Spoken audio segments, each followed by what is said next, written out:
అండి, ఎలా ఉన్నారు? బాగున్నారా? ఈ దినాన్న దేవుని యొక్క వాక్య ప్రకారం మనం చూసుకున్నట్లయితే యేసుక్రీస్తు వారు బెత్లెహేంపురంలో కన్యమర్య గర్భమందు జన్మించినట్లుగా లేదా పుట్టినట్లుగా మనము చూస్తూ ఉన్నాం అనమాట అండి. బెత్లెహేంపురానికి ఎందుకు వెళ్ళారంటే జనాభా లెక్కలు రాయించుకోవడానికి వెళ్ళినట్లుగా మనము చూస్తూ ఉన్నాం అనమాట అండి. బెత్లెహేంపురంలో పుట్టిన వెంటనే పశువుల శాలలో యేసుక్రీస్తు వారిని పరుండి పెట్టినట్లుగా మనము చూస్తూ ఉన్నాం అనమాట అండి. ఎందుకు పశువుల శాలలో పొరండ పెట్టవలసి వచ్చిందంటే అండి, సత్రంలో స్థలం లేనందున సత్రంలో జనమందరూ కూడా నిండిపోవడం వల్ల అక్కడ ప్లేస్ లేనందున యేసుక్రీస్తు అని పశువుల శాలలో పొరండ పెట్టినట్టుగా మనం చూస్తూ ఉన్నామండి. దేవునికి అన్నీ ఉండి కూడా చివరికైనా పశువుల శాలను పశువుల తొట్టెను ఎందుకు ఎంచుకున్నాడని దాన్ని మనం చూసుకున్నట్లయితే అండి, దేవుడి దగ్గర ఏమీ కూడా ఉంచుకోకుండా అన్నీ కూడా మనకి ఇచ్చేసినట్లుగా మనము చూస్తూ ఉన్నాం అనమాట అండి. మనందరిని కూడా ధనవంతులు చేయడానికి దేవుడు దరిద్రుడిగా మారిపోయినట్లుగా మనము చూస్తూ ఉన్నాం అనమాట అండి.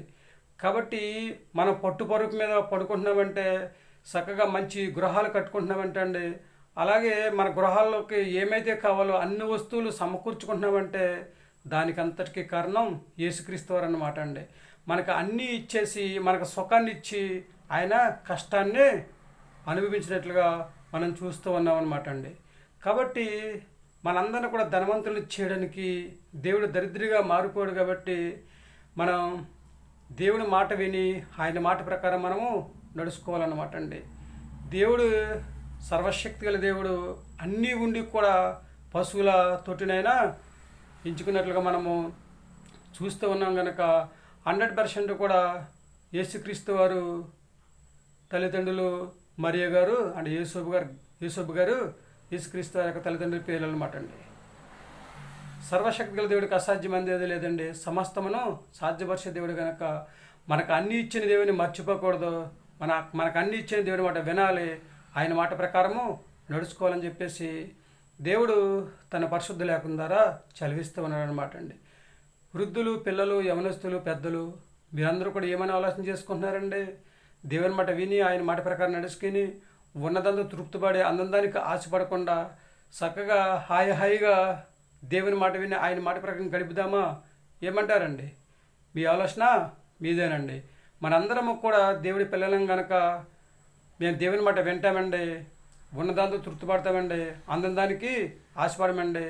సర్వశక్తి గల దేవుడు అన్నీ ఉన్నా కానీ ఆయన పశువుల తొట్టిను ఎంచుకున్నాడు, పశుశాలను ఎంచుకున్నాడు కనుక మేము కూడా తగ్గింపు జీవితాన్ని కలిగి దేవుని దగ్గర హెచ్చించుకునే యోగ్యతను కలిగి ఉంటామని చెప్పేసి ఎంతమంది అయితే అంటూ ఉంటారో వారందరూ కూడా తల్ల వంచండి, చిన్న ప్రార్థన చేద్దాం. మహాపరిశుద్ధైన పరలోకపు తండ్రి, నీ ఘనమైన పదాలు ఎక్కలేని స్తుతి స్తోత్రాలు ప్రభావ. బిడ్డలందరూ కూడా దీవించండి, ఆశీర్వదించండి ప్రభావ.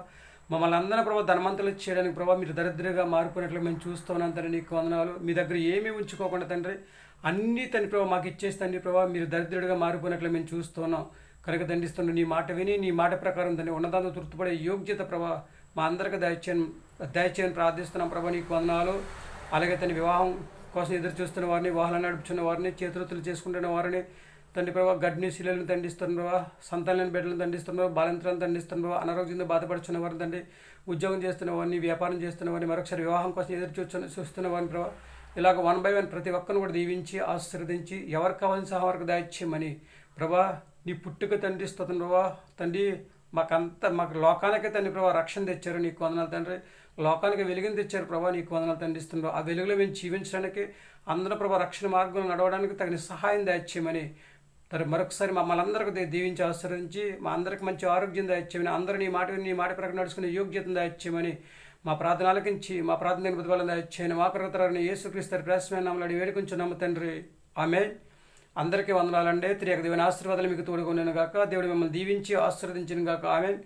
దేవుడిచ్చిన మహా ఉచితమైన కృపను బట్టి, ఆయన కోపదలను బట్టి, ఆయన నడుపుదలను బట్టండి మనందరినీ కూడా చక్కగా దీవించాలని, ఆశీర్వదించాలని, ఒక ఉన్నతమైన స్థితిలో ఉంచాలని, మనందరి జీవితంలో ఆశ్చర్యకరాలు చేయాలని చెప్పేసి దేవుడు కష్టాన్ని ఎంచుకుని మనకే సుఖాన్ని ఇచ్చినట్లుగా చూస్తూ ఉన్నాం అనమాట అండి. కాబట్టి మనందరం కూడా దేవుని యొక్క ఆశీర్వాదాన్ని పొందుకుని, క్రిస్మస్ ఆనందాన్ని పొందుకుని హాయిగా జీవిద్దామా? ఏమంటారు? మీ ఆలోచన మీదేనండి. 100% కూడా మనం దేవుని పిల్లలు కనుక దేవుని తగినట్లుగా జీవిద్దాం, తగ్గింపు జీవితాన్ని కలిగి ఉందాం, దేవుడిచ్చే ఆశీర్వాదాన్ని అందుకుని హ్యాపీగా జీవిస్తూ క్రిస్మస్ ఆనందాన్ని అనుభవిస్తూ క్రిస్మస్ సంతోషాన్ని పొందుకుంటూ హాయిగా జీవిద్దాం. ఏమంటారు?